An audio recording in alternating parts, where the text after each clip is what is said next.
Bharatiya Janata party के वरिष्ठ नेता पूर्व मंत्री पन्ना विधायक श्री बृजेंद्र प्रताप सिंह ने केंद्रीय बजट को लेकर की पत्रकार वार्ता। विकसित भारत के अटल संकल्प को पूरा करने वाला है ये बजट। 12 लाख तक आयकर में छूट, ऐतिहासिक कदम। भारतीय जनता पार्टी के वरिष्ठ नेता पूर्व मंत्री पन्ना विधायक बृजेंद्र प्रताप सिंह ने आज दिन सोमवार दिनांक 17 फरवरी को भाजपा कार्यालय पन्ना में प्रेस वार्ता की और कहा कि केंद्रीय बजट पर प्रतिक्रिया देते हुए कहा कि प्रधानमंत्री श्री नरेंद्र मोदी जी के नेतृत्व में वित्त मंत्री श्रीमती निर्मला सीतारमण द्वारा प्रस्तुत बजट ऐतिहासिक और आम जनता को खुश करने वाला बजट है। ये विकसित भारत के अटल संकल्प की आकांक्षाओं को पूरा करने वाला बजट है। ये बजट देश की अर्थव्यवस्था के नए आयाम को स्वरूप देगा। उन्होंने कहा कि इस बजट में हमारे गरीब, युवा, अन्नदाता और नारी शक्ति को सशक्त व सक्षम बनाने के प्रावधान किए गए हैं। इसमें एक तरफ जहां शिक्षा के क्षेत्र में विकास के लिए अनेक प्रावधान किए गए हैं, वहीं मेडिकल एजुकेशन और IIT में 75,000 सीटें बढ़ाने की घोषणा भी की गई है। उन्होंने कहा कि बजट में किसानों के लिए प्रधानमंत्री धन धान्य योजना की घोषणा की गई है, जिससे देश के 100 जिले और 1.70 करोड़ लोग लाभान्वित होंगे। साथ ही मध्यम वर्ग को बड़ी राहत देते हुए 12 लाख तक की आय को टैक्स फ्री किया गया है, जो एक ऐतिहासिक निर्णय है। बता दें कि यह जानकारी आज दिन सोमवार दिनांक 17 फरवरी को दोपहर 1 बजे प्राप्त हुई।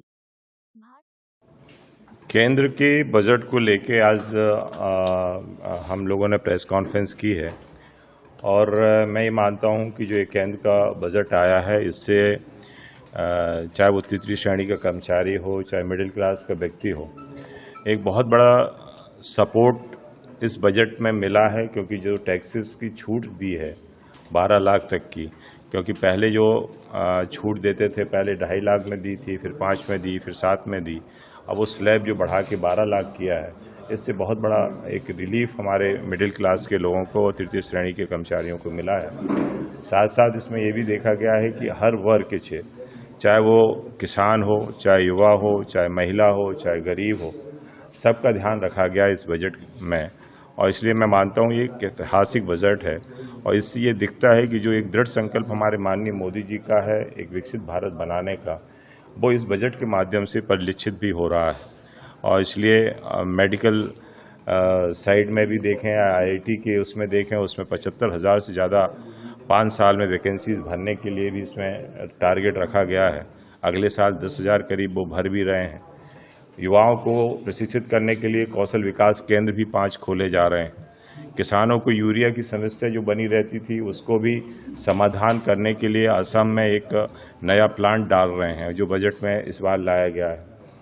आज जैसे बिहार में है, मखाना का एक ज़्यादा पैदावार होती है, तो उसका एक मिशन के रूप में लेके उसका बोर्ड गठित किया गया है।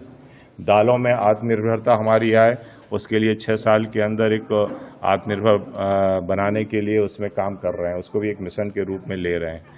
आज इस तरह से उसमें हर क्षेत्र की हर चीज़ों को लेके हम कैसे एक विकसित भारत की श्रेणी में या उस रास्ते पे जाएं, या हम विकसित देशों की श्रृंखला में हम भी शामिल हो जाएं, उसके अंतर्गत इस एक ऐतिहासिक बजट जो आया है, उसी के तहत आज प्रेस कॉन्फ्रेंस हुई।